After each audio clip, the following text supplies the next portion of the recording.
Perfecto. Bueno, entonces, como les comentaba Luis, el trabajo que nosotros hemos realizado en... No me deja pasar la lámina. Ahí sí. En Red Más, acá en el Ecuador, en legalización de tierras, está enmarcado en el plan de acción Red Más del Ecuador y el plan de acción Red Más, para quienes no lo conocen, acá en el Ecuador se expresa en 4 componentes específicos de trabajo, ¿no es cierto? Uno de esos componentes es el componente de políticas e institucionalidad que de alguna forma aborda el tema de legalización de tierras y claro, y la legalización de tierras es en sí una de las salvaguardas que nosotros estamos aplicando para el trabajo con pueblos y nacionalidades indígenas, parte de la salvaguarda C, ¿no es cierto?, de la Convención Marco de Naciones Unidas, y es uno de los ejes principales de trabajo del proyecto Pago por Resultados de Ecuador, que viene implementándose desde el año, ¿qué pasó?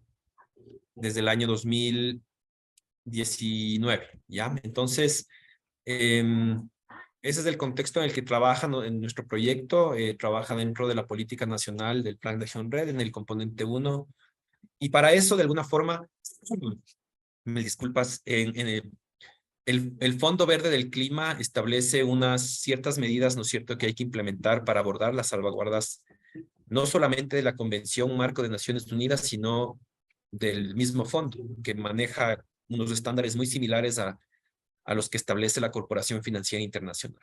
Uno de esos estándares que se activan dentro del pago por resultado, que es el proyecto que está en este momento trabajando la legalización de tierras acá en el Ecuador, es la evaluación de riesgos, ¿no es cierto? La evaluación de potenciales riesgos ambientales y sociales del proyecto Pago por Resultados.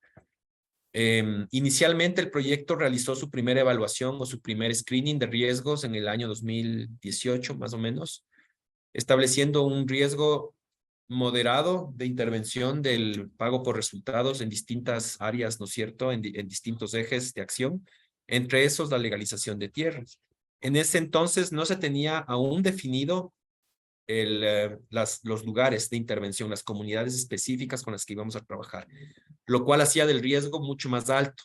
Al existir una incertidumbre sobre las áreas de intervención, el equipo consultor que desarrolló este plan de manejo ambiental y social y la evaluación de impacto ambiental y social estableció que había un riesgo alto de vulnerar derechos de pueblos y nacionalidades indígenas, ¿no?, al no tener claro con quiénes íbamos a trabajar. Entonces, a partir del año 2020 se estableció un plan de manejo ambiental y social, el cual, bueno, Sole les hablará más tarde, decanta en una serie de planes específicos para abordar riesgos, entre ellos el plan de género, que ya les comentará Sole un poco cómo está estructurado, pero adicional a eso se establece un plan de pueblos indígenas, ¿no? Y en este plan de pueblos indígenas hay una actividad específica que aborda el tema de legalización de tierras y la necesidad de realizar este proceso a través de el consentimiento, ¿no es cierto?, de las comunidades de participar en los procesos de legalización. En ese entonces, en ese contexto del que les estoy conversando, el Código Orgánico del Ambiente establecía ya la posibilidad de legalizar tierras en áreas protegidas y bosques protectores o en patrimonio natural del Estado, como se les llama en el COA, y habilitaba al Estado, al Ministerio de Ambiente en este caso, a realizar los procesos de legalización de tierras en estas zonas. Sin embargo, claro, era un proceso nuevo, no existía antes en la ley este proceso y el Ministerio trabajó para poder desarrollar el proceso, ¿no es cierto?, el reglamento para la legalización de tierras. Entonces, en el reglamento establece, ¿no?, que las comunidades deben realizar este acercamiento al Ministerio y el proceso entra a través de una gestión inicial de las comunidades. Sin embargo, el plan de pueblos indígenas establece que las intervenciones, en este caso el PNUD y el Pro Amazonía, para poder actualizar o inclusive realizar la línea base y el proceso de legalización de tierras a futuro con estas comunidades, debe pasar por un consentimiento con las organizaciones, ¿no? Entonces, establece la necesidad de crear un plan de consulta y en el año 2021 aproximadamente se crea el plan de consulta. Es un documento en el cual nosotros establecemos una metodología para la consulta previa, libre e informada.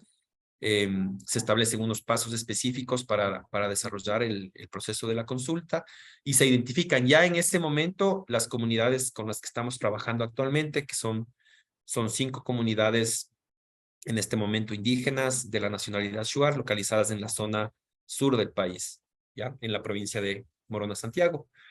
Y en ese contexto se comienza a trabajar con los, digamos, en los primeros momentos del año 2021, en el levantamiento de la línea base, pero en la capacitación también de los equipos en cuanto a la aplicación de la Guía Nacional de Consulta para Actividades Red Más, que es el instrumento que a nosotros nos habilita para poder operativizar la consulta previa a nivel nacional. El Ecuador tiene un caso muy particular. No tenemos nosotros un marco jurídico, una ley, por ejemplo, una ley orgánica que establezca el procedimiento de la consulta previa. Ahora hay un decreto ejecutivo que habla sobre la consulta prelegislativa, que son 2 temas distintos, pero para un proceso de consulta previa, en ese momento no había un instrumento a nivel de ley, ¿no?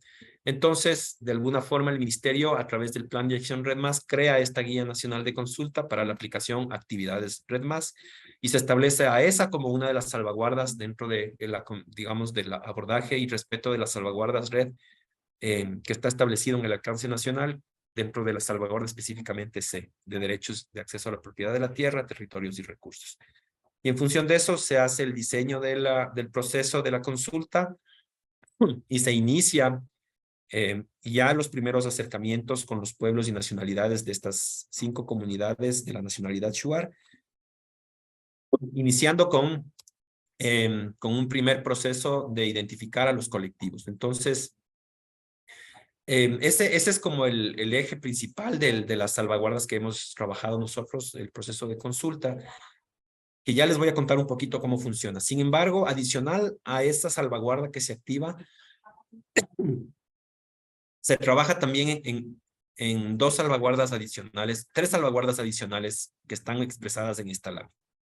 Entonces, tengan en mente que tenemos ahorita un plan de pueblos indígenas que establece la consulta, ¿no es cierto?, la consulta previa como una salvaguarda primordial. Es la salvaguarda que guía nuestra, digamos, nuestra esencia en el tema de legalización de tierras en cuanto al tema de salvaguardas, y hay un instrumento para aplicarlo, que es la Guía Nacional de Consulta. Pero adicionalmente se activan estas 3 salvaguardas adicionales. Por un lado tenemos el tema de transparencia, ¿no es cierto?, y acceso a la información.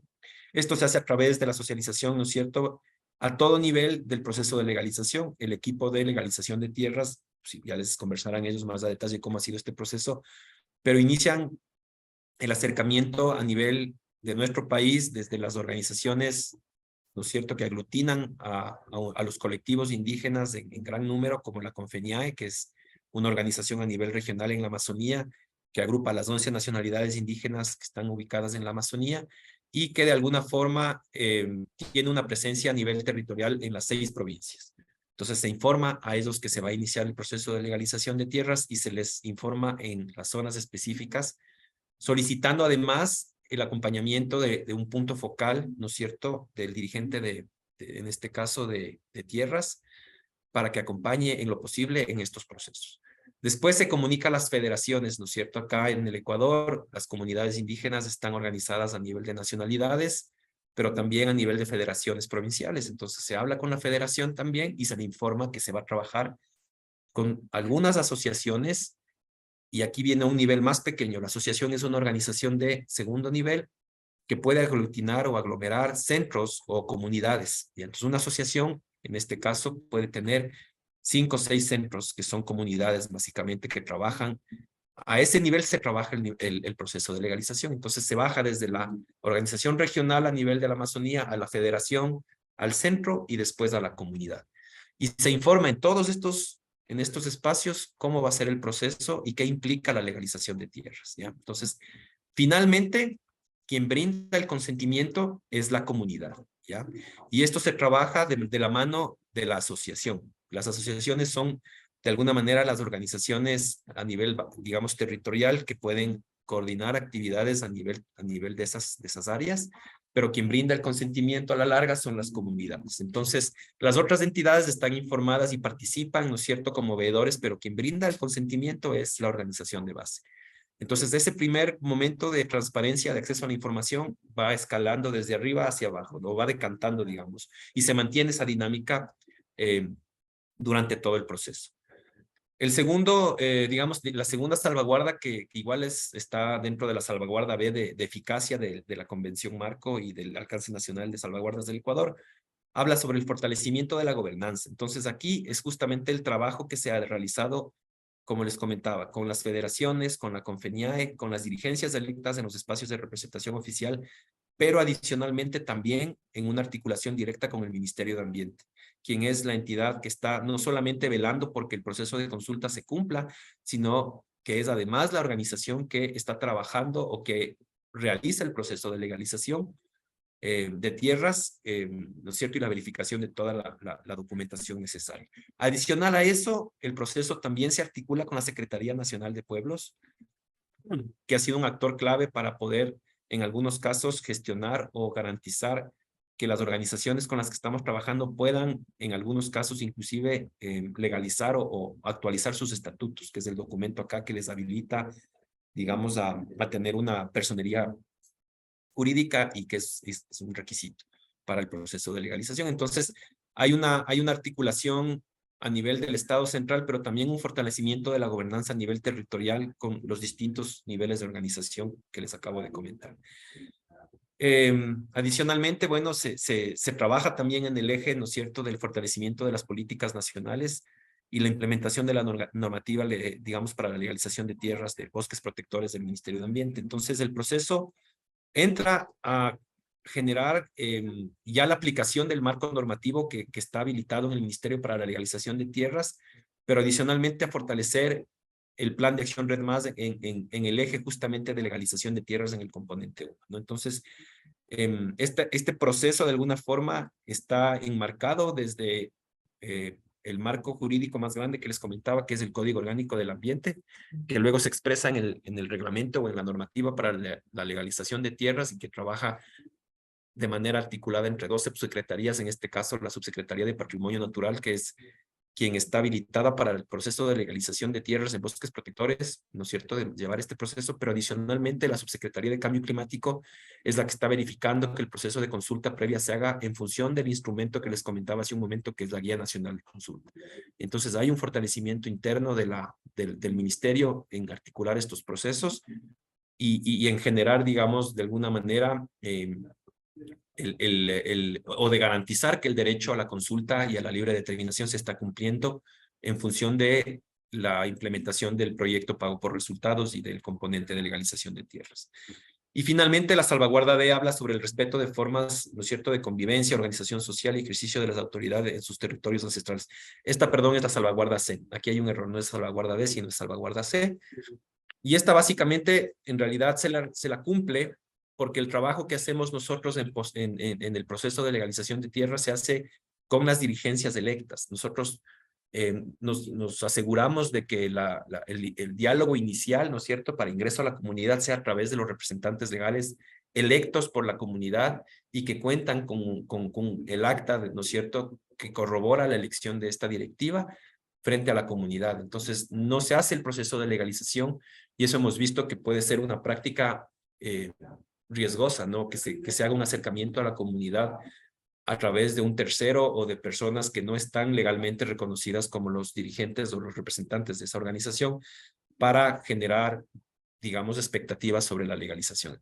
Entonces, el acercamiento es con los presidentes, las presidentas y con los consejos de gobierno o las directivas de estas organizaciones y a través de ellos se generan las asambleas para poder informar a la gente sobre el proceso, cuáles son digamos, los pasos que implica la legalización de tierra, cuáles son el impacto o las ventajas que podrían generar el proceso de legalización de tierra y los retos también que hay a futuro para este proceso. Entonces, se hace todo a través de la canalización o de la coordinación con los dirigentes que están dentro de las organizaciones electas. Entonces, el acercamiento es a través de esos.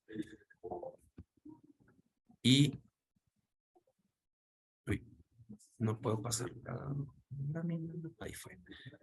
Entonces, hay un proceso también interesante de participación que hemos identificado en este proceso de legalización de tierras y la participación plena y efectiva está asociada también con una salvaguarda Red Más, específicamente la salvaguarda D. Entonces, en nuestro caso como país, lo que establece esta salvaguarda es la participación plena y efectiva de las partes y en especial el acceso o la participación en lo posible, igualitaria de hombres y mujeres en procesos o en actividades Red Más, en este caso específicamente en los procesos de legalización de tierras.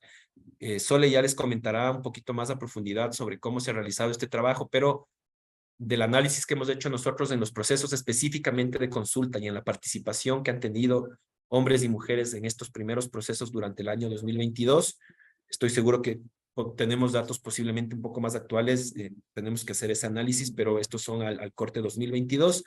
Hay una participación digamos, no igual, pero muy interesante de hombres y mujeres, ¿no es cierto?, de un 53% y un poquito más de hombres y un 46% de mujeres en las asambleas, ¿no es cierto?, para específicamente tomar la decisión sobre si la comunidad está o no interesada en realizar el proceso de legalización de tierras. Y tenemos un 21% de jóvenes, ¿no? Ahí tal vez tenemos un proceso un poco más, un reto, digamos, frente a nosotros, pero en temas de género tenemos una participación casi igualitaria en estos espacios de toma de decisiones sobre la legalización de tierras. Entonces, en este momento, actualmente, las comunidades de Pitiú, Pumpuis y Santa Lucía han brindado ya el consentimiento para poder realizar los procesos de legalización de tierras. Eso significa que los equipos están ya habilitados para iniciar o han estado trabajando desde el año pasado en realizar el análisis de cada uno de los expedientes de las comunidades, en visitar las comunidades e informarles de manera continua sobre cuáles son los avances y los documentos que se han comenzado ya a elaborar para cumplir con los expedientes necesarios para presentarlos al ministerio. En algunos casos han habido procesos de mediación, ¿no es cierto?, de ciertos conflictos por linderación, que eso posiblemente, o a futuro en los próximos talleres que están programados para las próximas semanas, van a ser abordados un poco más por el equipo justamente de legalización de tierras y el experto en mediación de conflictos. Entonces no voy a entrar yo mucho en detalle en esos temas, pero al momento, hasta el año 2022, existían 3 comunidades, perdón, que habían brindado ya su consentimiento de forma escrita. Creo que estamos por cerrar un cuarto este año y la idea es que hasta finales del 2023 las 5 organizaciones ojalá estén de acuerdo para continuar con el proceso. ¿Qué sucede si es que la comunidad no da el consentimiento? El proyecto simplemente se retira, no realiza, bueno, hace una visita, expone las razones por las cuales no puede continuar, ¿no es cierto?, un poco argumentando el tema de la libre determinación y del derecho a la consulta. Se entrega la información también que se ha podido recabar durante el proceso inicial y no continúa el tema, ¿no? Y se establecen un acta estas razones por las cuales la comunidad no se siente cómoda en continuar con el proceso. Es una posibilidad, es un resultado posible del proceso de consulta como principal salvaguarda del tema de legalización de tierras. Pero bueno, hasta el momento hay 3 que están, digamos, han firmado el acuerdo de consentimiento. Y tenemos 2 que están siendo trabajadas actualmente. Aquí hay un tema que es muy particular y que es importante mencionar, y es que estos procesos de consulta nosotros los hemos llamado procesos de consulta de buena fe. ¿Por qué los hemos llamado de esa manera? Aun cuando se firman actas de consentimiento, porque en realidad, según la normativa del ministerio, quienes inician el proceso o el trámite frente al ministerio no es un tercero, no es una organización externa a la comunidad, sino es la misma comunidad. La dirigencia hace el acercamiento al ministerio e inicia, digamos, el proceso de manera autónoma, con todos los, digamos, los respaldos que se requieren, ¿no?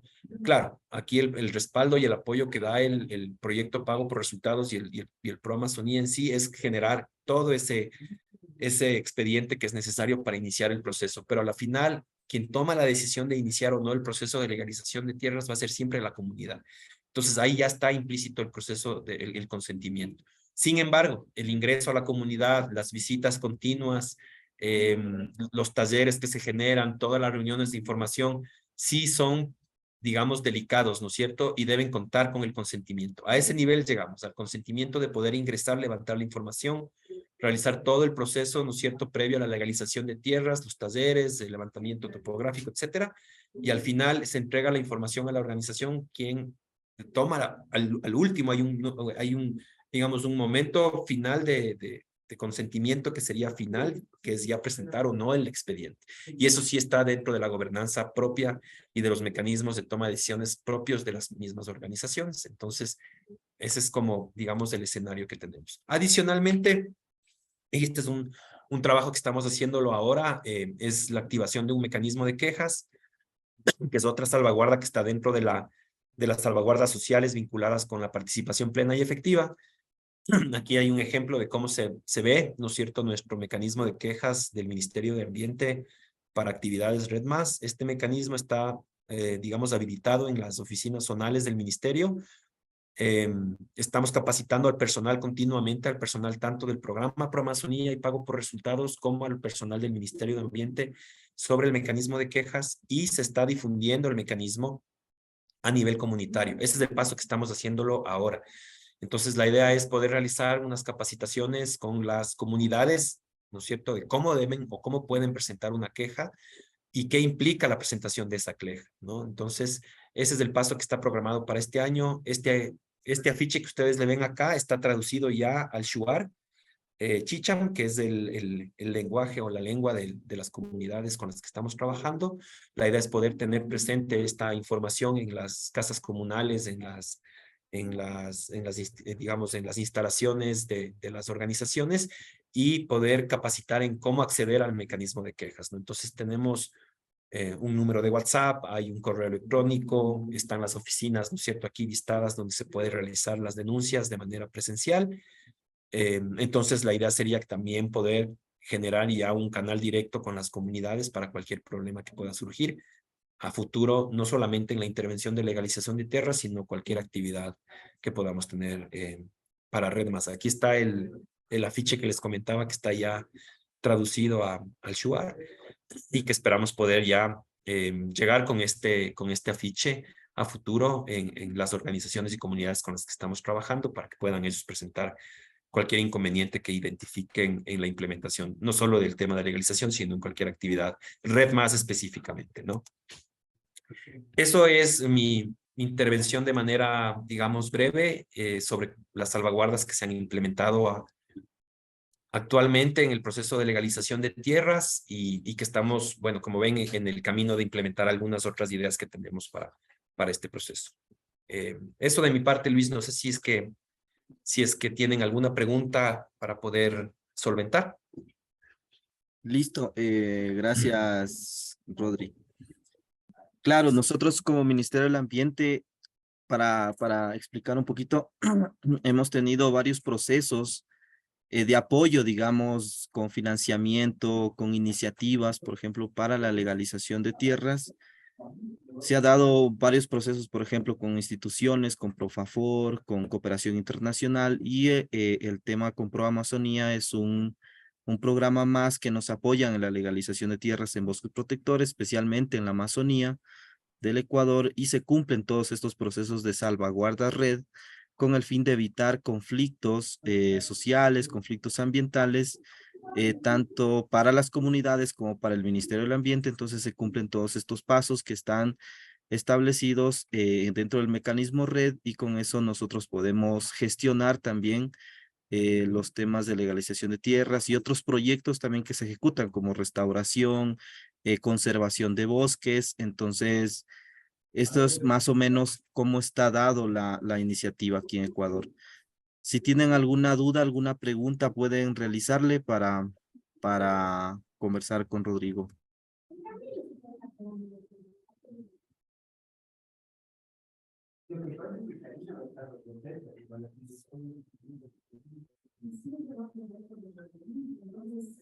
No veo dudas. Si no, podemos pasar a la presentación de Soledad, y al final igual pueden realizar las preguntas correspondientes o por el chat. En el chat hay una pregunta que dice, ¿cómo logran la participación casi igualitaria de mujeres y hombres? ¿Seleccionan con preferencia a las mujeres? ¿Hay otra forma de hacerlo? Nos menciona Milton.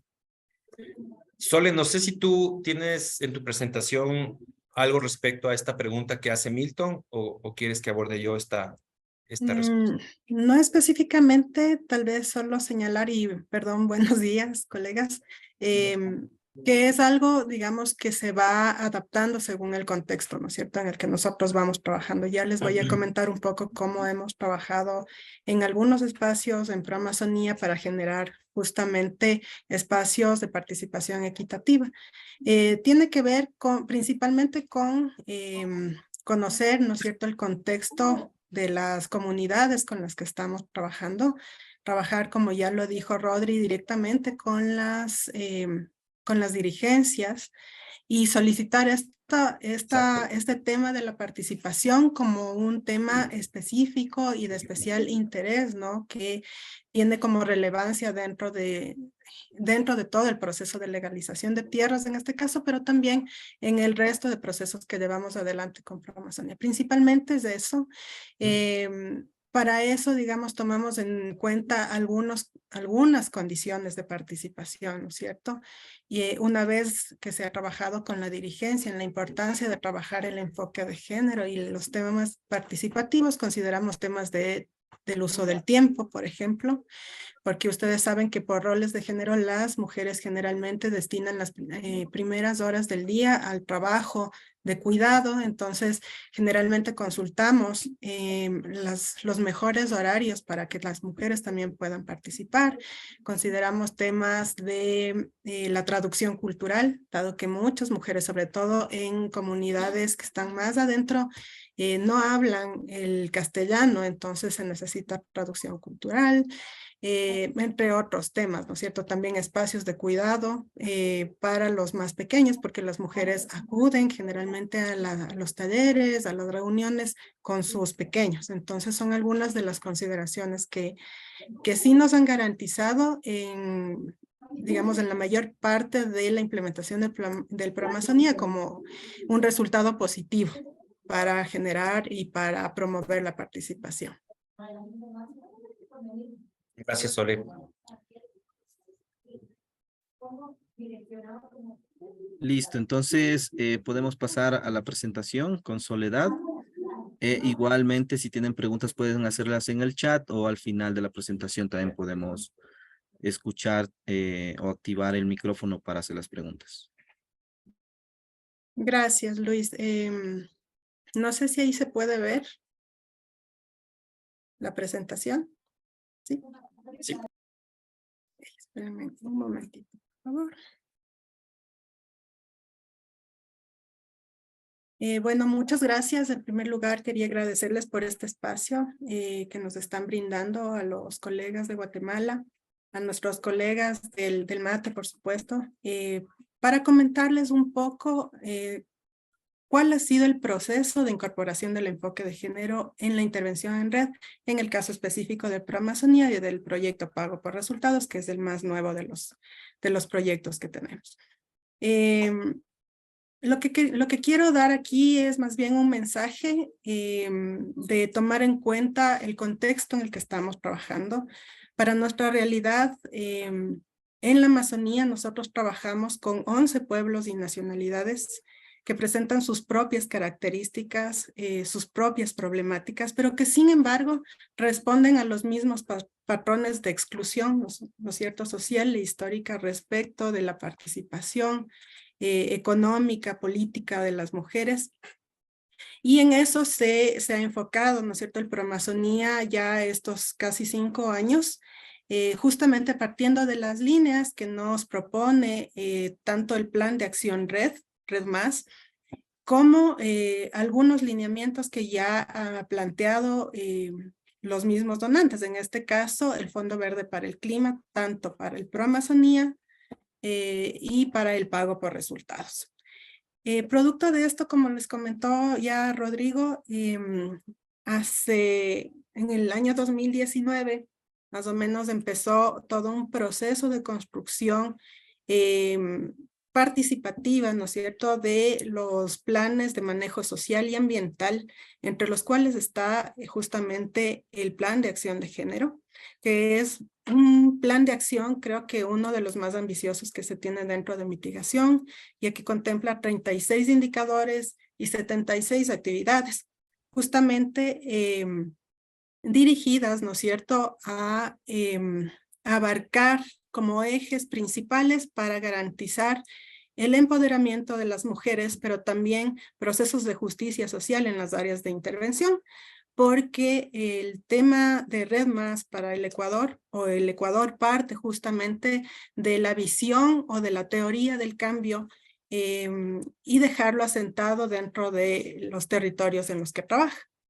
Entonces, nuestro plan de acción abarca, ¿no es cierto?, actividades de formación y capacitación que están contempladas justamente en la sensibilización y capacitación en género, violencia, participación y liderazgo, así como procesos de educación financiera para no financieros, dirigido particularmente a las productoras de los 4 commodities con los que nosotros trabajamos directamente, que son café, cacao, palma y ganadería sostenible, ya que son los 4 factores de deforestación de la Amazonía.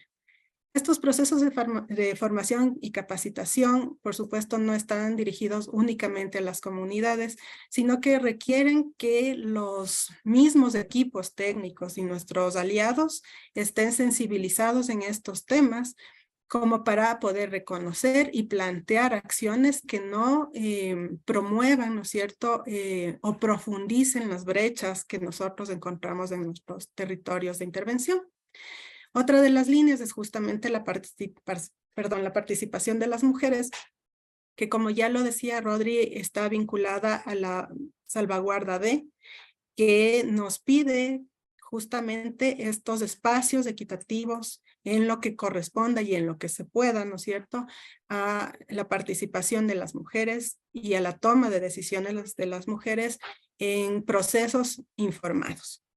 En este sentido, ¿no es cierto?, hemos trabajado con todos los componentes del plan de acción que forman parte del Proamazonía, justamente en la construcción de plataformas de commodities, plataformas territoriales con los gobiernos autónomos descentralizados, como por una parte trabajando en incidencia política con equipos técnicos de los GATS, pero también con tomadores de decisiones, es decir, con puestos de autoridad dentro de los gobiernos autónomos descentralizados de instituciones del gobierno descentralizado, también con autoridades o dirigencias de las asociaciones, en este caso de productores y productoras, ¿no es cierto? Trabajando además en reglamentos internos, en planes de acción específicos que garanticen que el enfoque de género esté incorporado dentro de este accionar. Adicionalmente, los temas de autonomía económica, ¿no? Como ustedes saben, el tema de medios de vida es fundamental en procesos Red Más, porque justamente ahí es tal vez donde es más visible el tema de los cobeneficios sociales y ambientales, ¿no es cierto?, que están proveniendo de Red Más.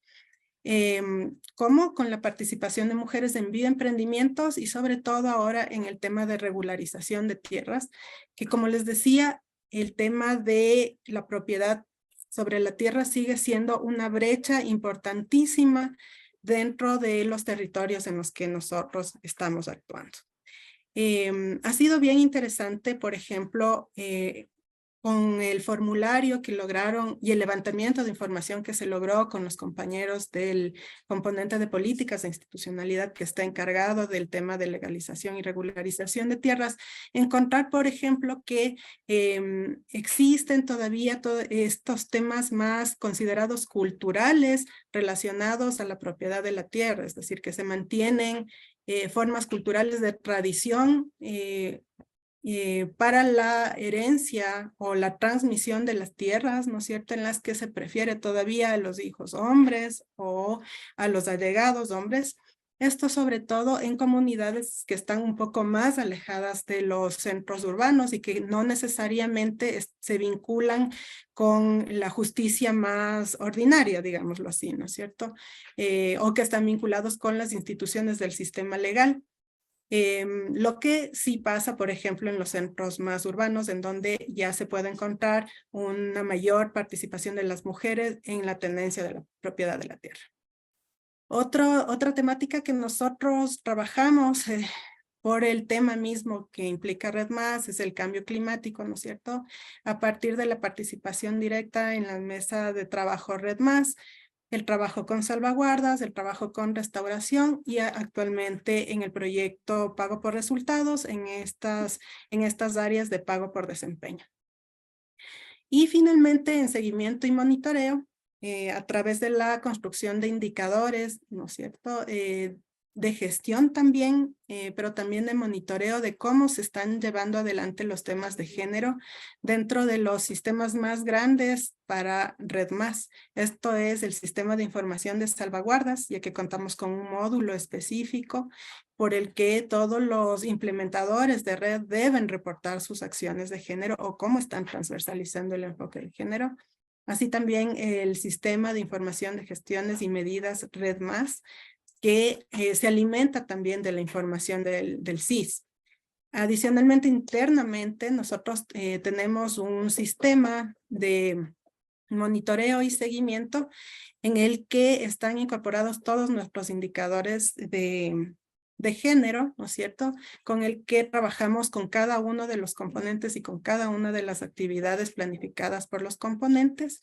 Además, tenemos también la información recabada del sistema de eventos que ya nos dice, ¿no es cierto?, la información o nos permiten recabar la información de cómo están participando y cómo se está incidiendo en temas de género en Proamazonía y en sus aliados. Aquí ustedes, justamente de la información que se ha podido recabar, ¿no es cierto? Podemos ver ya que contamos actualmente con 435 lideresas que participan activamente en los distintos componentes de Proamazonía. Esto es en políticas e institucionalidad, transición a producción sostenible, conservación, restauración, bioemprendimientos y el nuestro, en el que estamos específicamente salvaguardas y género, que es el componente de Red Más y financiamiento. Tenemos un 59% de beneficiarias de bioemprendimientos en las provincias de Sucumbíos, Orellana, Morona, Santiago y Zamora Chinchipe. Un 35% de mujeres capacitadas, tanto en capacitaciones presenciales y virtuales, y un 40% de mujeres participando en estos espacios de Red Más específicamente y en todos los que se plantean a partir de generar justamente estos temas más regionales amazónicos a nivel de participación.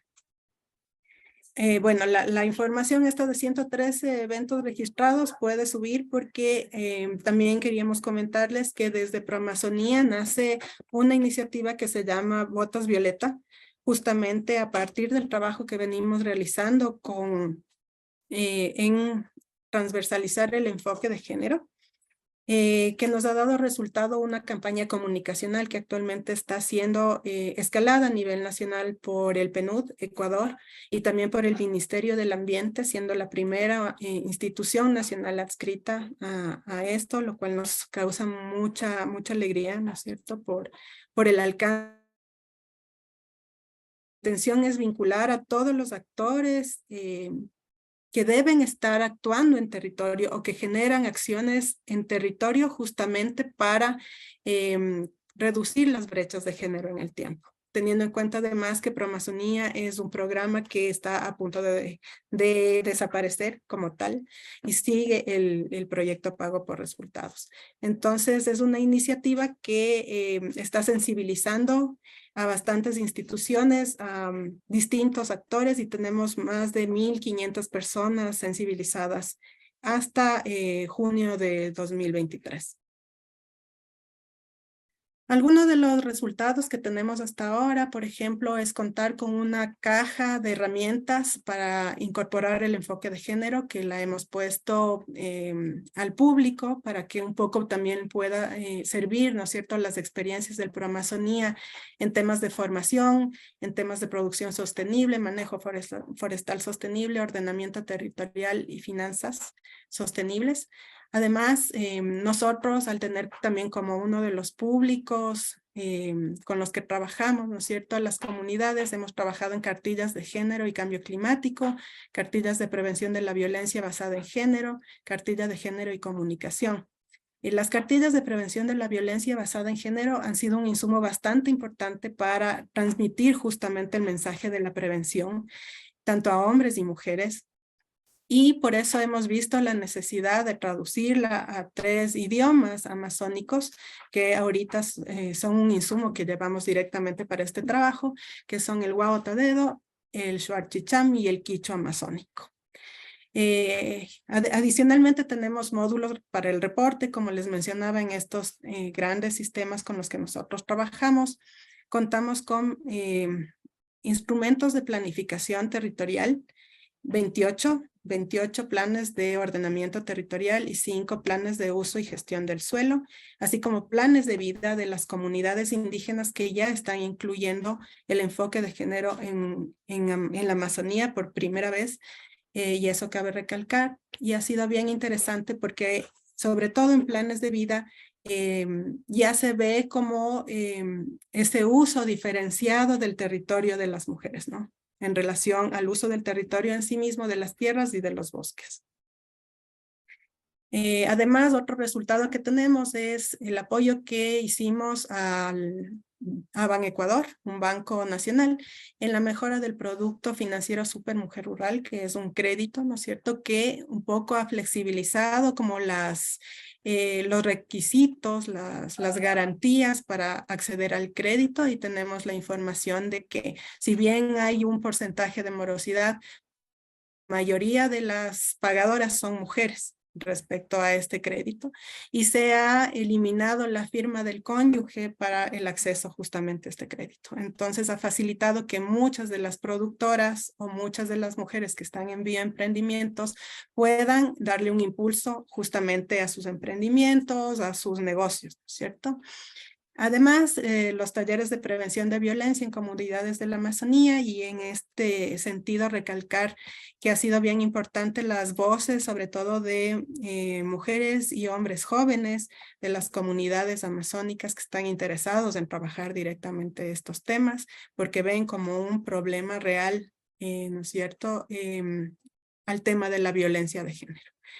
Luego tenemos la implementación de la metodología de cadena de valor sensible al género en los 4 commodities, ¿no es cierto?, en donde se ha podido identificar los nudos que han impedido la participación equitativa de hombres y mujeres en los procesos productivos, o que reciban igual salario o igual remuneración por la misma labor. Esto ha dado como resultado que actualmente nosotros hayamos conformado 5 grupos de trabajo con productoras amazónicas en ganadería, café, cacao y palma sostenible, en los que participan activamente 140 mujeres de la Amazonía. Muchas de ellas ya se pusieron nombre, tienen como hojas de ruta súper claras, además con responsabilidades claras para que una vez que Proamazonía ya no pueda apoyar estos espacios, ellas puedan proceder o proseguir en estos mismos procesos que ellas han buscado, y que eso es bien emocionante, y están encontrando aliados ya a más alto nivel, justamente para garantizar o para lograr uno de los objetivos, que era conseguir un mejor mercado. Aparte, como temas de formación, conjuntamente con ONU Mujeres, implementamos la primera experiencia de la Escuela de Mujeres Amazónicas, que se llamó la Escuela Antisuyo Guarnicuna, de la cual se graduaron 92 estudiantes de todas las comunidades amazónicas, y que están vinculadas justamente a la Confederación de Nacionalidades Indígenas de la Amazonía Ecuatoriana, que es la CONFENIAE. Estamos justamente en la transición para el proceso de fortalecimiento de este proceso, conjuntamente con la dirigencia de la CONFENIAE, con la vicepresidenta en este caso, que será quien va a liderar este proceso en adelante. Adicionalmente, hemos apoyado el diseño de los formularios para el levantamiento de información en los procesos de regularización de tierras en áreas PPR, con inclusión de género, que es lo que les comentaba hace un principio, que nos ha dado como estos resultados bien interesantes para, digamos, la conformación de los expedientes, en los que ya nos muestran estas diferencias en cuanto a la propiedad de la tierra en lo rural y en lo más urbano, por decirlo así. Y también tenemos la elaboración de un curso virtual autotutorado en Género y Red Más que fue lanzado el mes anterior y que está puesto a disposición de todos quienes estén interesados en implementar red o conocer sobre red. Entonces, a partir de aquí, justamente la invitación es a ponerse los lentes de género. Queremos entregarles algunas ideas que nos han resultado a nosotros positivas justamente para transversalizar el enfoque de género en Red Más. Utilizar los lentes de género justamente es una metáfora que se ha venido utilizando para mirar el mundo de otra manera, para mirar los detalles, ¿no es cierto?, de las relaciones comunitarias, de las relaciones que se pueden dar en el entorno laboral y que a veces nos impiden, ¿no es cierto?, llegar como a esa equidad y a la igualdad a la que estamos apuntando. ¿Por qué debería interesarnos, ¿no es cierto?, el enfoque de género? Ay, perdón, se me pasa. Primero, porque todas las personas deberíamos tener los mismos derechos, o que los derechos garantizados en las leyes sean efectivos, ¿no es cierto? Que nuestras oportunidades y responsabilidades sean efectivas a pesar de nuestras diferencias. Y porque tenemos la oportunidad de cambiar las ideas y los comportamientos que generan desigualdad. A veces nos parece como una cosa inmensa, ¿no es cierto?, de que esto no va a cambiar.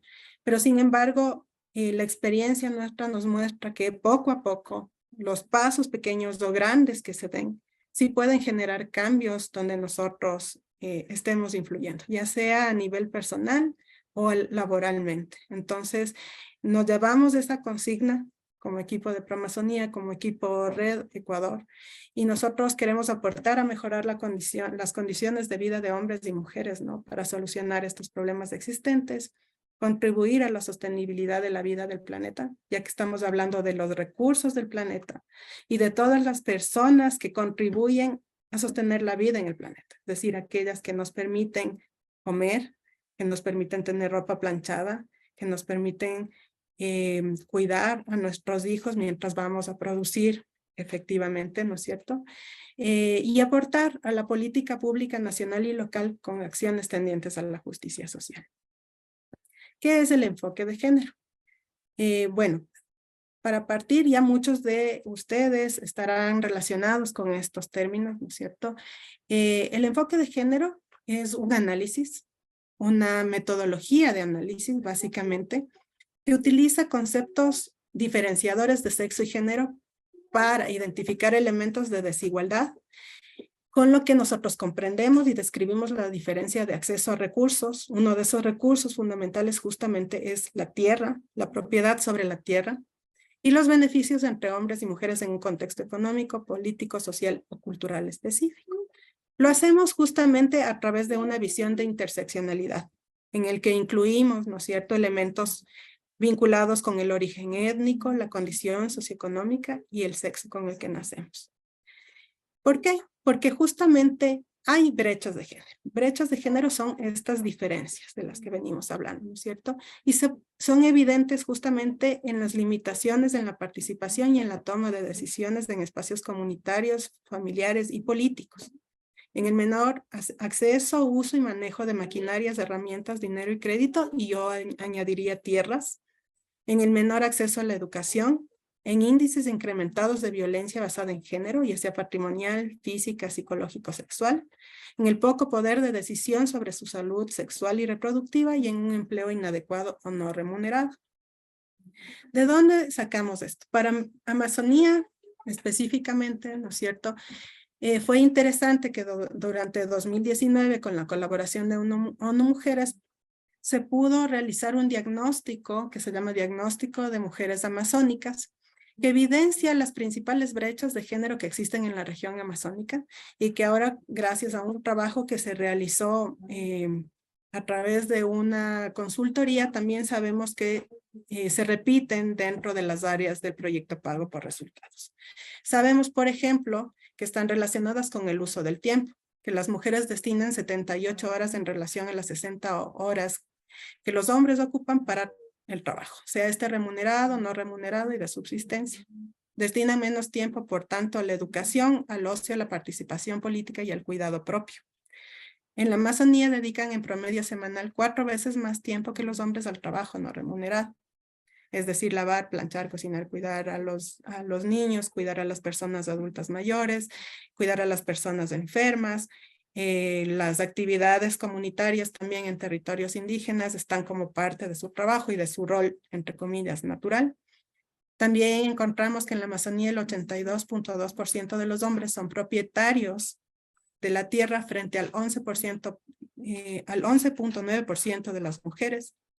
Y el porcentaje de femicidios alcanza el 53.84% en la Amazonía frente al 43.49% a nivel nacional. Entonces son cifras que nos han venido alarmando y que sí nos llaman a generar acciones propositivas justamente para que estas realidades vayan disminuyendo.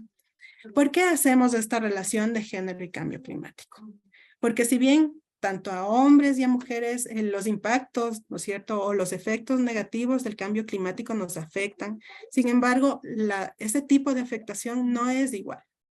¿Por qué? Porque tenemos justamente esta realidad precedente de la que les acabo de hablar, porque existen estas brechas que no son de ahora.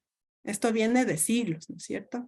Y en esta situación de desigualdad y vulnerabilidad, estas afectaciones pueden ser mayores, pueden causar mayor pobreza, pueden causar mayor tipo de enfermedades o puede tener mayor afectación por inundaciones, enfermedades, plagas y sequías, ¿no es cierto?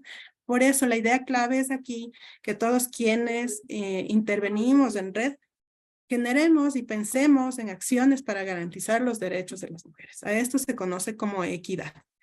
¿Hacia dónde va la equidad? Es decir, son todas aquellas cosas concretas en las que nosotros podemos pensar en un proyecto, ¿no es cierto? ¿Qué sé yo? Financiar un proyecto de bioemprendimientos, ese es una actividad en equidad para garantizar la igualdad de género. Y esto nos pone en relativa situación de paridad, ¿no es cierto?, para enfrentar estos efectos adversos del cambio climático. Dentro del plan de acción RED y para la implementación RED, ¿no es cierto?, nosotros nos basamos en un marco jurídico internacional y un marco jurídico nacional, ¿no es cierto?, que tienen que ver con todas aquellas declaraciones y convenciones que ha firmado el Estado ecuatoriano para justamente reducir las brechas de género y que se incorporan a todos los proyectos de desarrollo sostenible, a todos los proyectos que están enfocados justamente a la mitigación del cambio climático y en este caso RED+. Específicamente en el marco jurídico nacional, nosotros tenemos la Constitución de la República del Ecuador, la Ley Orgánica para Prevenir y Erradicar la Violencia contra las Mujeres, la Ley Orgánica de Participación Ciudadana, Código Orgánico de Organización Territorial, Autonomía y Descentralización, y yo añadiría aquí la Ley de Tierras también, ¿no? Por tanto, el tema del enfoque de género está incluido en RED+ para el Ecuador como una obligación del Estado al haber suscrito todos estos convenios, todas estas declaraciones, porque además todas estas normativas están enfocadas hacia el empoderamiento de las mujeres y al fortalecimiento del capital humano de hombres y mujeres, justamente para enfrentar el cambio climático. Y porque además, para todos quienes estén interesados en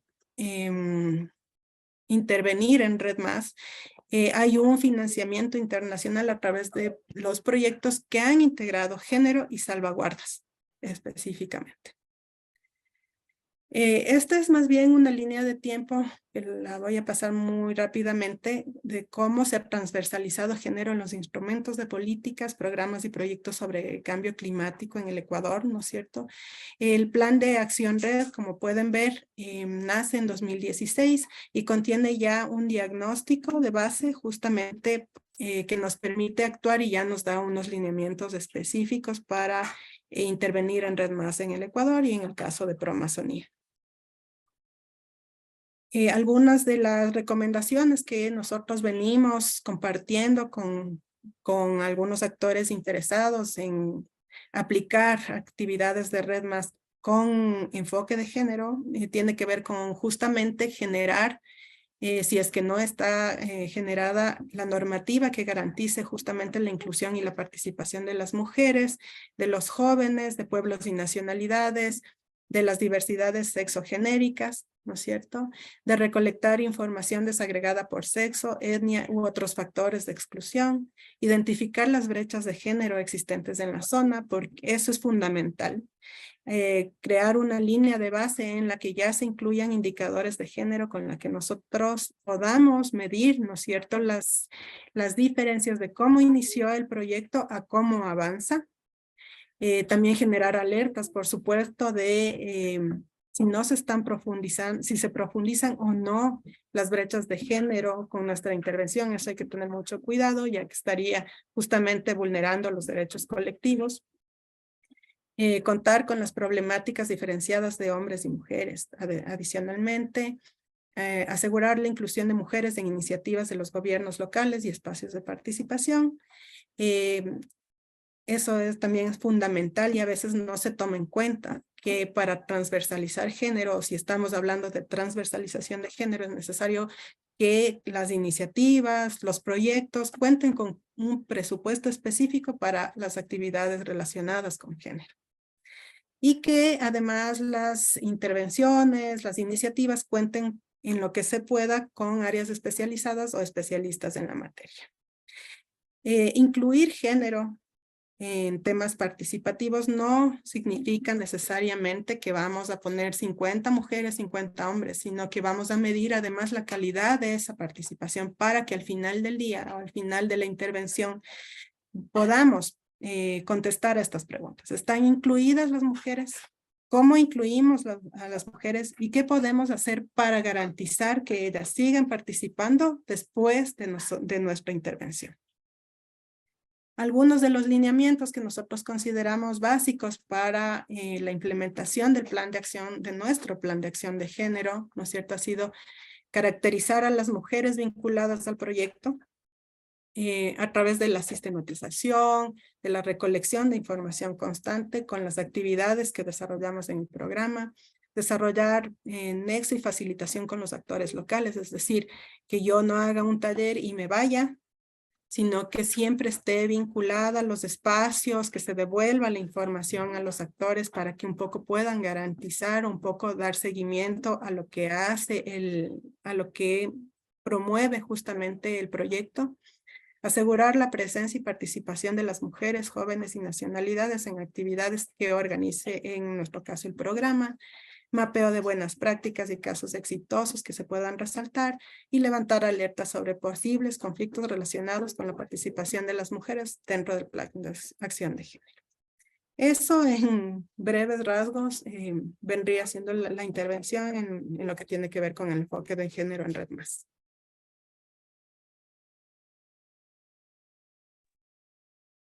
Muy bien, muchas gracias, Soledad.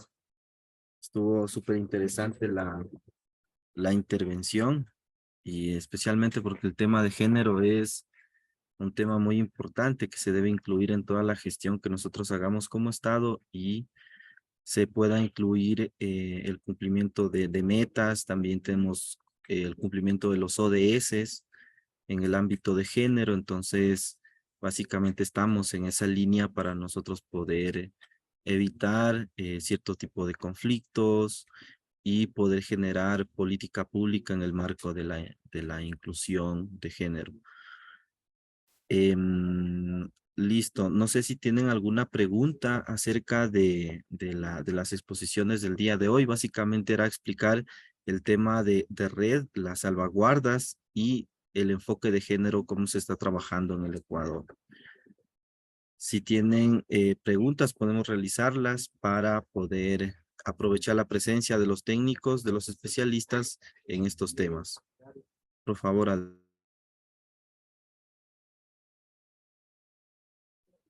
Creo que Gloria Apen tiene una pregunta. Sí, buenos días. Buenos días. Muchas gracias. Muchísimas gracias por las presentaciones bastante interesantes para el ejercicio que realizamos nosotros acá en Guatemala a nivel nacional. Una duda que me surge es que, digamos, antes de la creación de estos planes de participación indígena, del plan de equidad de género, ¿existe alguna línea base, digamos, un diagnóstico previo para que nos haga entonces una línea de tiempo Sí. para ver qué tanto ha cambiado o mejorado la situación de las mujeres, de las personas que participan, digamos, en estos procesos. Nosotros hemos intentado, pero no ha podido todavía como darse una línea institucional base, ¿verdad? Para ver cómo iniciamos y cómo estamos avanzando, ¿verdad? Entonces, eso también es interesante y ver cómo lo vinculan con el índice de desarrollo humano, ¿verdad? Porque creo que es importante todo el tema de los aspectos cualitativos, pero también los aspectos cuantitativos son interesantes para ir midiendo qué tanto vamos avanzando. Entonces, será como... ¿cuál ha sido la experiencia de ustedes para ver cómo nosotros también logramos al fin cuajar estas inquietudes? Muchas gracias. Sole, no sé si hablamos sobre el estudio que se hizo de mujeres en la Amazonía, que es una suerte de línea base para nosotros y el reto que eso implicó. Solamente voy a un poco a responder la primera partecita que comentaba Gloria sobre el proceso inicial del análisis de riesgos que se hizo en el marco del pago por resultados. Acá fue igual un reto muy grande, Gloria, porque en realidad, ya te contará Sole, la información, sobre todo de género a nivel nacional en nuestro país, existe a nivel a veces de ciudad o de provincia, pero no tienes una línea base a nivel nacional. Y en eso se trabajó fuertemente para poder generar un estudio a nivel de la Amazonía que ya te contará un poco sobre esa experiencia. Pero en los temas de participación, específicamente en los temas vinculados con el proceso de consulta, acá no existe o no existía previo a la implementación del pago por resultados y de la Guía Nacional de Consulta Previa, Libre e Informada para Red Más, una línea base. No había experiencias amplias en procesos de consulta realizados previamente. Existen procesos de socialización que no es lo mismo que un proceso de consulta. Entonces, nosotros nos encontramos con que en el marco de implementación de Red Más y específicamente en temas de legalización de tierras, el proceso se estaba implementando de manera inicial, digamos, con Red Más, con la necesidad de cumplir con estas salvaguardas red que están, digamos, interpretadas a nivel nacional, pero también, y me olvidaba de comentarles de esto, por una salvaguarda o una exigencia del Fondo Verde del Clima también de cumplir con los procesos de consulta. Entonces, hay una lámina que yo la tengo aquí a la mano, que un poco hace el estudio paralelo, ¿no es cierto? El análisis paralelo de las salvaguardas que tienes en el Fondo Verde y en Red Más. Y tienes un proceso, ¿no es cierto?, muy similar. Esos tienen un estándar que se activa, digamos, a nivel de pueblos indígenas y nosotros lo tenemos a nivel de las salvaguardas C. Entonces, activamos el proceso de consulta y estamos construyendo ahorita actualmente o levantando la información de alrededor de 17 procesos que se han realizado en distintas iniciativas, no solamente para temas de legalización de tierra, sino hay otras iniciativas red que están trabajando temas de restauración, de generar planes de vida que aplicaron la Guía Nacional de Consulta. Entonces, en nuestro caso, la línea base era cero. No encontrábamos información sistematizada sobre procesos de consulta realizados a nivel de las áreas de trabajo con las que teníamos. Y por eso el nivel de riesgo se consideró moderado o casi alto. No llegó a ser alto, pero fue moderado. O creo que sí llegó a ser alto. Me parece que sí fue alto porque tuvimos que activar justamente la evaluación de impacto ambiental y social por eso. Porque no existía en ese momento un marco jurídico, como yo les comentaba, que aplica a la consulta previa. No había información sobre los procesos de consulta a nivel nacional y yo creo que muy pocos se han realizado digamos, con una estructura como la que hemos tenido nosotros en este proceso de red.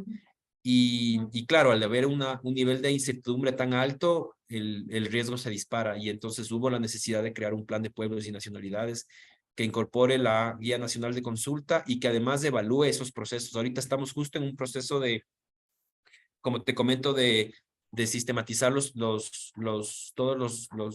digamos, las consultas que se han realizado en el proyecto y de también generar una suerte de recomendaciones y aprendizajes en un estudio que se está haciendo a nivel regional, que va a ser interesante ver los resultados de ese estudio. Pero en nuestro caso fue igual, o sea, es complejo encontrar información de estos temas en materia de participación y consulta, y en ese escenario de alta incertidumbre, lo que recomendaba el plan es que se aplique sí o sí la Guía Nacional de Consulta en cualquier iniciativa que incorpore o que integre a pueblos y nacionalidades indígenas, cualquier. Entonces nosotros, como yo les comentaba, al final del día, las comunidades son las que presentan el expediente al Ministerio para la Legalización de Tierras, pero aún así, sabiendo que ese proceso de alguna manera es independiente y está dentro de la gobernanza misma de las organizaciones de presentar o no el expediente, se hizo el proceso de consulta para poder entrar a las comunidades, levantar la información, es decir, hay el consentimiento de que podamos brindar ese apoyo, porque el plan lo establece de esa forma, o sea, es obligatorio para nosotros hacerlo. Ahí, Solen, más bien te doy la palabra para que tú puedas contarles un poco cómo fue el proceso de este estudio que se realizó a nivel de la Amazonía. Sí, gracias, Rodri. En realidad fue un proceso complejo. De entrada, nosotros teníamos como indicadores de género ya dentro de los documentos de proyecto, que ya nos pedían como unas metas bastante ambiciosas, ¿no es cierto?, dentro de toda la implementación del ProAmazonía. Sin embargo, era muy amplio como para poder determinar qué acciones podrían transversalizarse en todas las actividades de los componentes del programa. Es por eso que a través de la colaboración con ONU Mujeres desarrollamos una metodología que sí abarcara como todos los documentos administrativos o del Estado de Información Estadística Nacional, obviamente, pero como lo dijo Rodri, no tienen un alcance o no tenían el alcance que nosotros hubiéramos esperado. Nosotros trabajamos a nivel comunitario, parroquial, y lastimosamente los documentos administrativos no llegan a ese nivel. Entonces, planteamos una metodología cuantitativa, justamente, para determinar cuál era la relación, cuáles eran las brechas de género en la Amazonía, y se hizo a través de también grupos focales y entrevistas con equipos técnicos de la Amazonía, tanto de MAC y de MATE, del Estado descentralizado, como de otras instituciones, como la misma Secretaría de Técnica de la Amazonía. Trabajamos con distintos grupos etarios, es decir, jóvenes, adultos mayores, además con representación de todas las nacionalidades justamente de la Amazonía, que como les comentaba son 11, entonces tienen como sus propias dificultades, sus propias problemáticas, ¿no? Eso ya de entrada era un reto para nosotros de inicio, pero asentando la información, llegando a saber con claridad, ¿no es cierto?, cómo se repetían y además se multiplicaban, se duplicaban justamente esos patrones de desigualdad que ya teníamos a nivel nacional en la Amazonía, fue súper preocupante. Así que dentro de nuestras áreas de intervención se socializó justamente este diagnóstico y hemos trabajado con los equipos provinciales amazónicos en encaminar justamente acciones o de que ellos sean nuestros ojos, si quieren, en territorio para garantizar que esas brechas no se profundicen. Y el trabajo ha sido permanente, con gobiernos autónomos descentralizados, con las asociaciones, trabajando con las plataformas, o sea, ha sido bien intenso, que ha requerido primero el reconocimiento y la sensibilización de que esta problemática existe y de la necesidad de trabajar. Y hemos llegado a la firma de acuerdos justamente con autoridades de la Amazonía para empezar a trabajar en esos temas desde el año anterior. Creo que está dando buenos resultados por ese lado, y también el tener los indicadores que salieron también de este diagnóstico, ¿no? Los indicadores ya más de gestión del programa que están dentro de nuestro plan de acción de género también son una guía y una herramienta para la toma de decisiones. Entonces, como dijo Gloria, yo estoy totalmente de acuerdo que es necesario hacer un intento de construcción de línea base como para saber cuáles son los resultados que deja la intervención en red al final del día.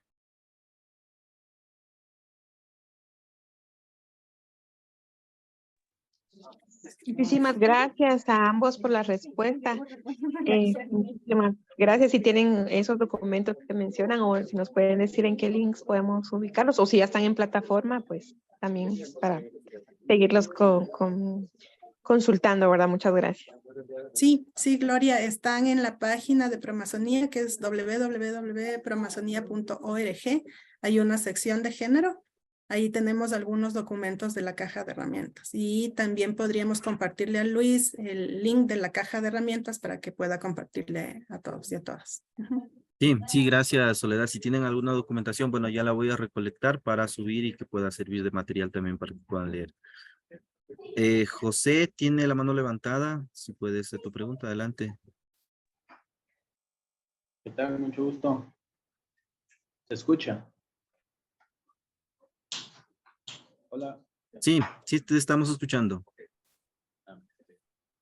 Más que todo, mi pregunta sería para usted. No sé si ya tocaron el tema de las adjudicaciones de tierras en áreas protegidas. Sí, eso fue en la primera presentación que tuvimos el 20 de junio. Sí se hizo una exposición acerca de cómo está la parte legal en áreas protegidas. En realidad nosotros, para hacer un recuento, nosotros a partir de la emisión del Código Orgánico del Ambiente en el 2018 y 2019, que se emitió el reglamento en el 2019, nos habilita la adjudicación, la legalización y regularización de tierras dentro de áreas protegidas. Entonces, nosotros a partir del 2019 estamos generando una norma técnica, unos procedimientos para la legalización dentro de áreas protegidas. Entonces, ha sido un poco complejo porque hay muchos debates. Nosotros tenemos muchos debates que algunas personas están de acuerdo, otras personas no están de acuerdo. Entonces, se generó ya un proyecto de norma para realizar el tema de legalización.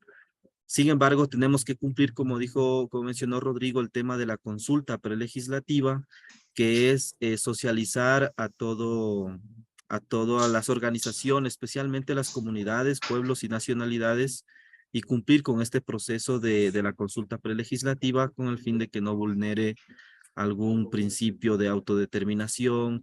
También se han dado sentencias. Estas sentencias en un módulo próximo les vamos a explicar acerca de las sentencias que se han dado, acerca de cómo se debe llevar el caso de legalización de tierras a nivel nacional, especialmente la autodeterminación, especialmente el tema de qué documentos administrativos nos van a ayudar para hacer la legalización y cuáles no. Y también estamos analizando ahora el costo. Como ustedes saben, el costo de legalización de tierras está resultando súper elevado. Es un procedimiento administrativo, sin embargo, los costos sí nos implica, digamos, son elevados porque son comunidades que tienen 3,000 hectáreas, 5,000 hectáreas, 10,000 hectáreas. Entonces, realizar el levantamiento planimétrico, el plan de manejo para cumplir los requisitos, que ya previamente el Código Orgánico nos establece, pero ya en el análisis técnico nosotros estamos realizando también para cumplir todos estos procedimientos administrativos, sobre todo, con Contraloría, para hacer todo el proceso de seguimiento también a estas adjudicaciones. Pedimos una serie de requisitos que en sí resultan, dentro del análisis que hemos hecho, un poco caros. Entonces, estamos realizando esa norma actualmente. Nosotros dentro de la categoría de bosques y vegetación protectores ya tenemos una experiencia de adjudicación de tierras. Entonces, como que el SNAP, el Sistema Nacional de Áreas Protegidas, está un poco, digamos, cambiando su modelo de gestión. Incluso tienen que realizar un modelo de gestión actualizado donde se incluya ya la producción sostenible, donde se incluya la cogestión incluso de estas áreas con comunidades, con actores que estén presentes, y eso todavía se está desarrollando y nosotros tenemos actualmente los borradores. Y una vez que ya tengamos la consulta prelegislativa, pues obviamente ya empezaríamos con estos procesos de legalización de tierras. Eso les puedo informar. Como les mencionaba, estamos todavía dentro de este cambio, digamos, de estrategia dentro de las áreas protegidas y nos hemos enfocado en los bosques protectores, que ya tenemos esa gestión. Entonces, más bien les invitaría ahí a ustedes comentarnos ya desde antemano cómo manejan este tema de en sí la cogestión de las áreas protegidas que ustedes tienen y la legalización dentro de las áreas protegidas. Sí, mi duda iba cabalmente a eso, ¿verdad? De cuándo ustedes estaban implementando ya esa normativa y me menciona que es desde el 2019, ¿verdad? Entonces, aquí en el caso de Guatemala, el tema de la legalización de tierras, pues exclusivamente en áreas protegidas, no está bien regulado, sino que lo que se hace es como que agarrarnos de un vacío legal que existe en la norma, ¿verdad?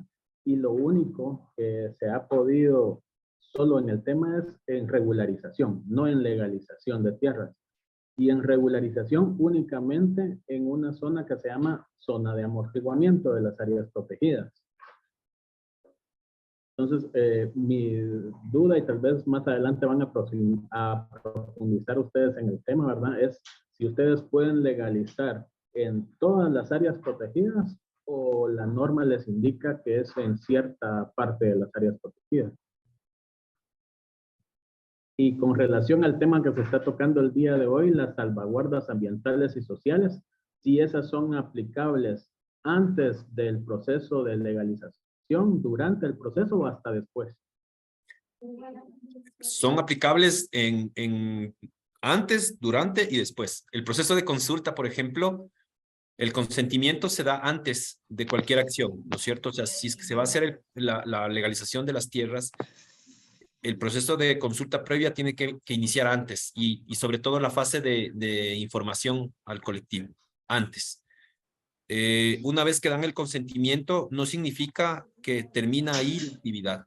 El proceso de legalización continúa, digamos, ya con el consentimiento, pero el contacto con la comunidad es durante todo el proceso, ¿no? Porque pueden existir, como les comentaba yo, pueden existir ahí algún tipo de reclamo, puede haber divergencia en las opiniones entre la comunidad, en este caso el ministerio o el por Amazonía. Entonces continúa el proceso y se mantiene hasta el final, hasta el cierre del expediente, ¿no? Ahí, digamos, podemos dar por sentado que el proceso, algunas salvaguardas que están activadas del tema de la consulta, la participación plena y efectiva, en los temas de género inclusive, puedes dar por terminado con ya la adjudicación de esas tierras, ¿no? Pero yo creo que es así, o sea, es antes, durante, y se puede hacer una evaluación ex post, inclusive de si el proceso de consulta fue en realidad realizado con la comunidad, si la gente conoce sobre lo que está haciendo. Entonces, en este momento nosotros estamos en este proceso de evaluación ex post que les comentaba, de los 17 procesos de consulta que iniciaron en el año 2018, en este caso, incluido, digamos, ahí en el paquete está legalización de tierras, pero teníamos proyectos de restauración, teníamos temas de, digamos, construcción de planes de vida. Inició antes de cualquier actividad del Proamazonía en estos temas, se ha mantenido durante estos años. Nosotros hemos tenido un proceso de lo que yo he visto como un aprendizaje de la aplicación de la consulta es que eso te habilita a tener un canal horizontal de diálogo con la comunidad durante todo el proceso de implementación de los proyectos. Y ahorita estamos cerrando y ya estamos en la evaluación ex post. O sea, tenemos a un consultor que está contratado para hacer una evaluación sobre las lecciones aprendidas y los retos encontrados y recomendaciones para mejorar el proceso de consulta a nivel nacional. Entonces, continúa hasta el final. Cerramos y al final tenemos un momento en el cual evaluamos si es que estas salvaguardas se han cumplido de manera adecuada.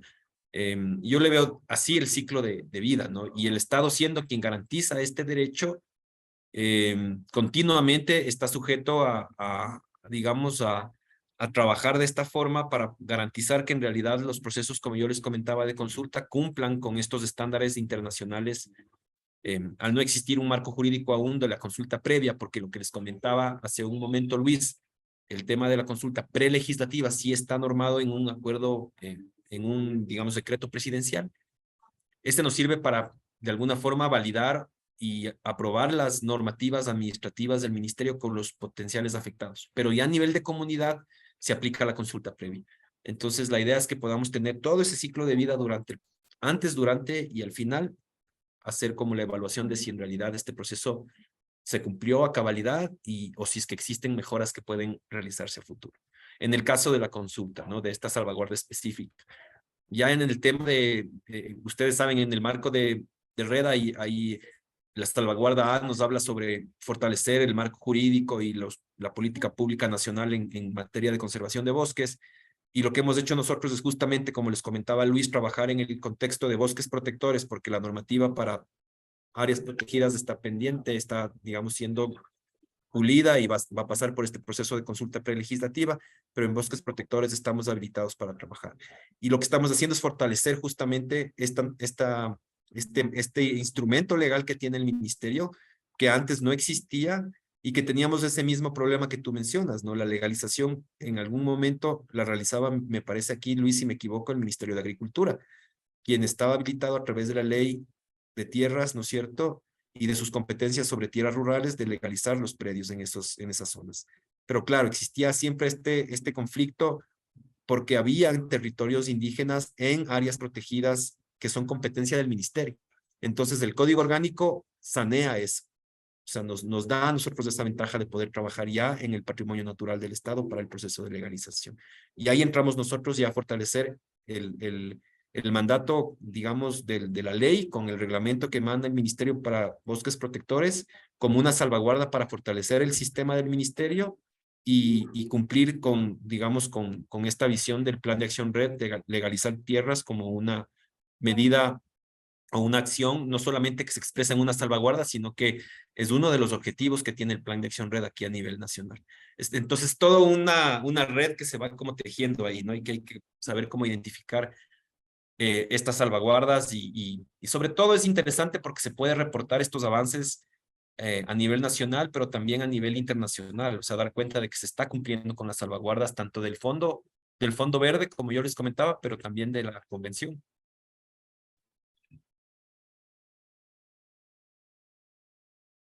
Listo, Rodrigo.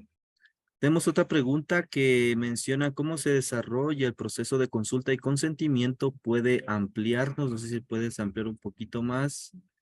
Y si han tenido algún conflicto en la operación del proyecto y cómo lo han solventado. Sí, en el proceso de consulta, nosotros contamos con una guía que les podemos compartir el documento más adelante a través de Luis. Ese documento igual está colgado en la página web de Red Más del Ecuador.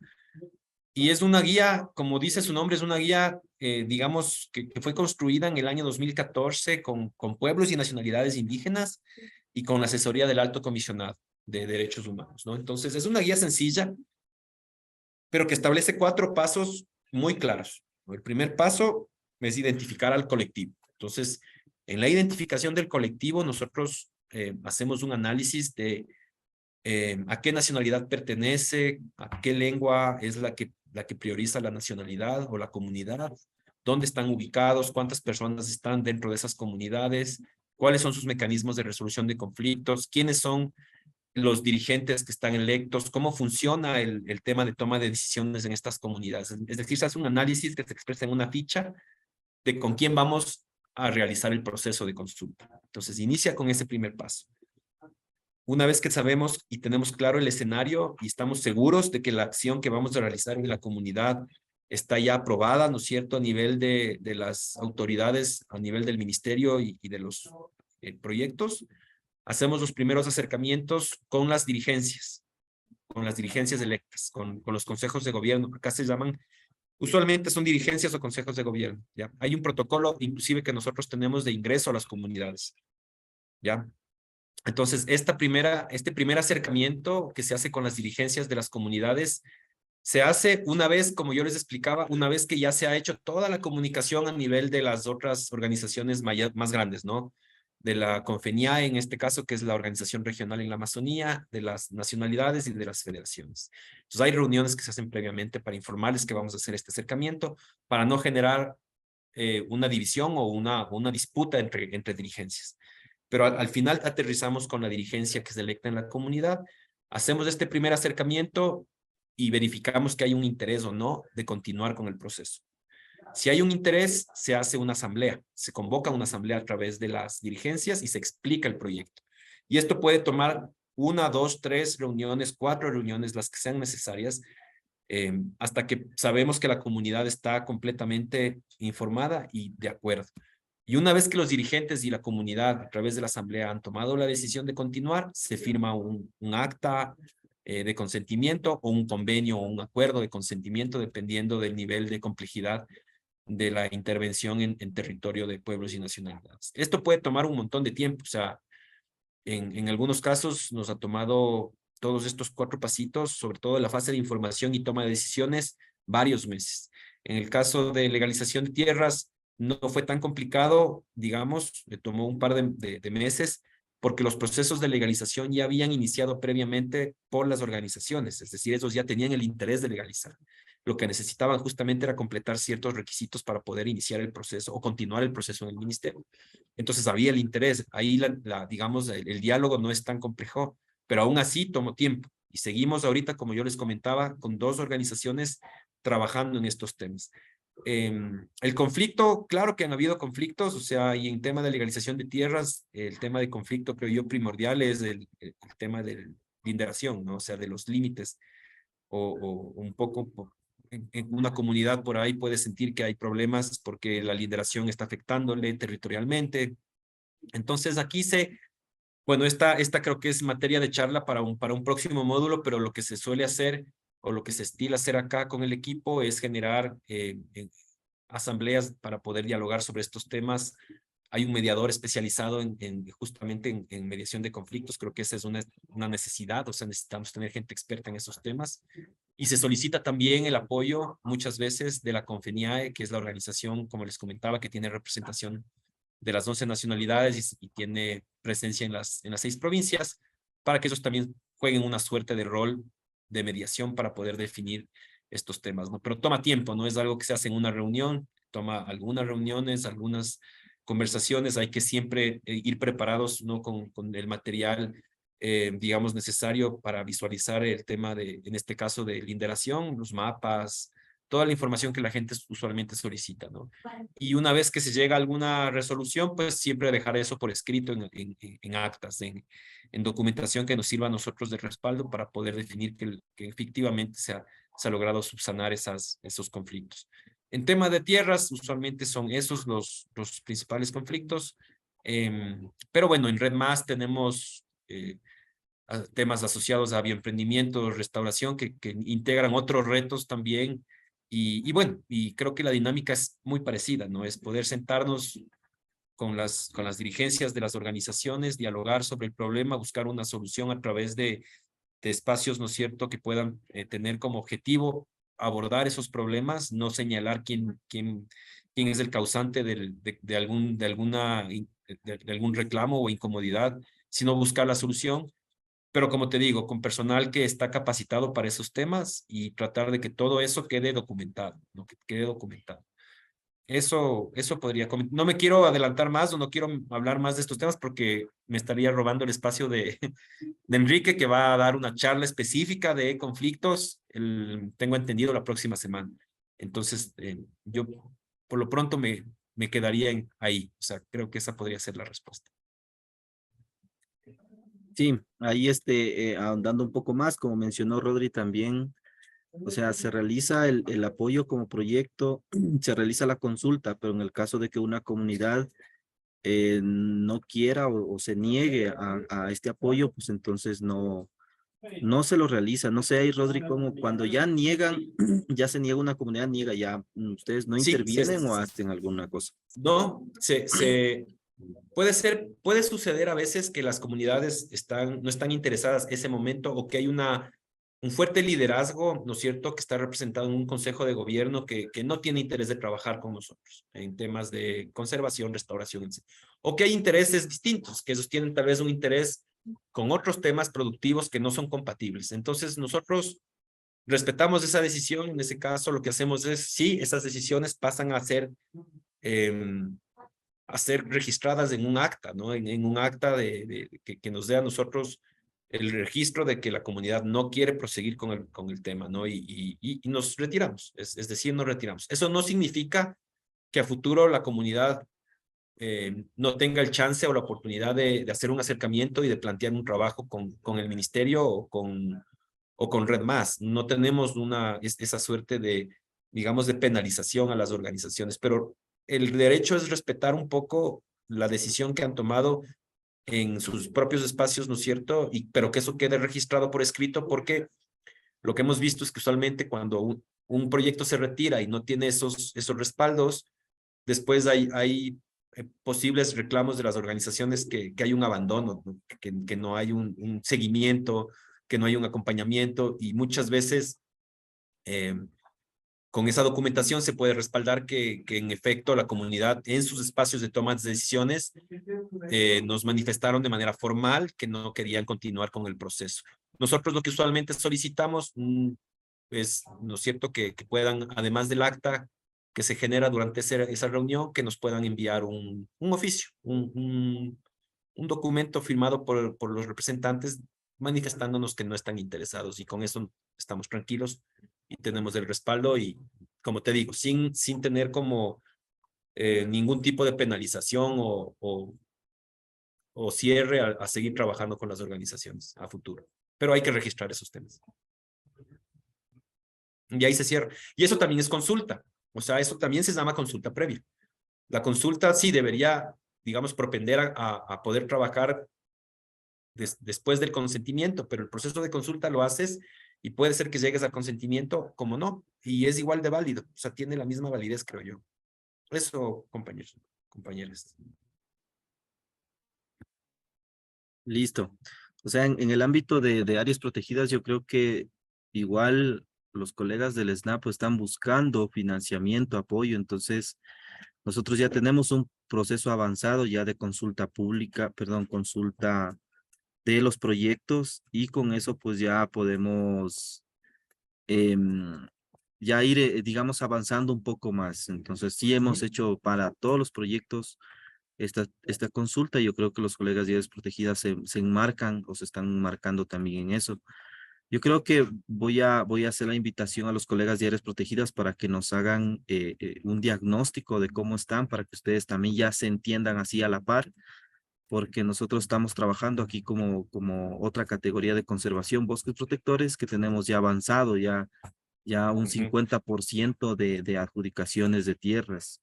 Y las áreas protegidas obviamente tendrán que adjudicar los territorios que estén, sobre todo donde estén posesionados las comunidades. Las comunidades.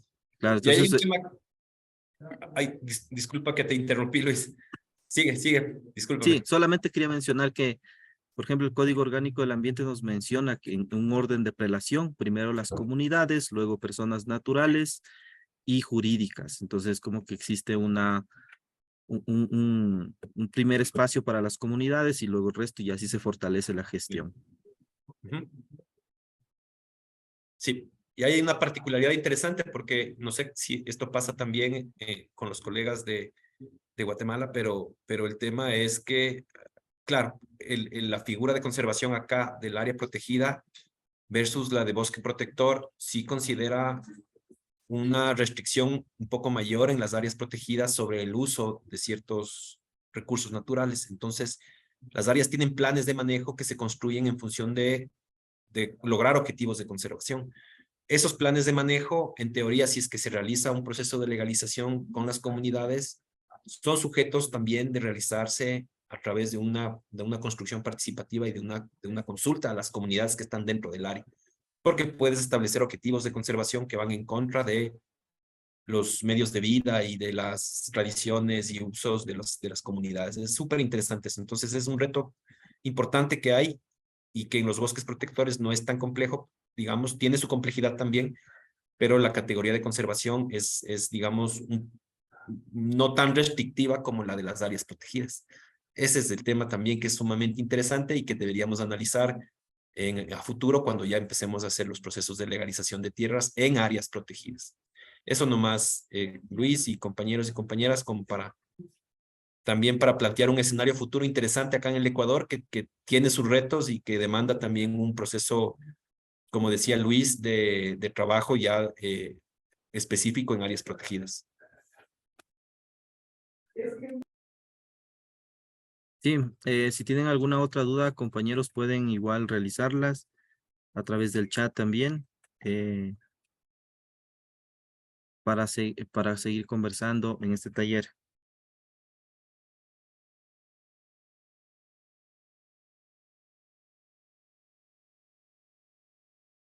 Si no, pues nos veríamos entonces la otra semana, igual el próximo martes.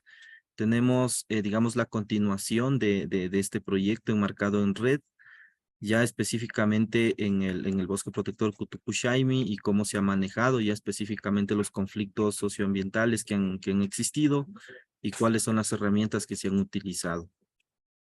Entonces, colegas, si no hay más preguntas, nos veríamos la siguiente semana. Muchas gracias, Luis, por todo y a los expositores. Gracias por el seguimiento y por las presentaciones. Envié un nuevo cuadro, como te había comentado, con la actualización de los correos electrónicos de todos los que estamos participando. Es por ello que seguramente no han recibido su notificación, la notificación o no pueden ingresar al programa. Sí, ya reviso y voy a actualizarle y les respondo nuevamente. Por lo Está pronto bien, muchas igual, gracias, Luis. sí, por lo pronto igual todas las sesiones pues ya las voy a ir cargando para que también puedan revisarlas nuevamente. Listo, entonces muchas gracias Rodrigo, Soledad. Si no hay preguntas, pues nos veríamos la siguiente semana y seguir conversando sobre la gestión de las áreas de conservación. Muchas gracias a todos. Que tengan una buena tarde. Gracias, igualmente. Buenas tardes. Gracias, feliz tarde. Listo, gracias, nos vemos.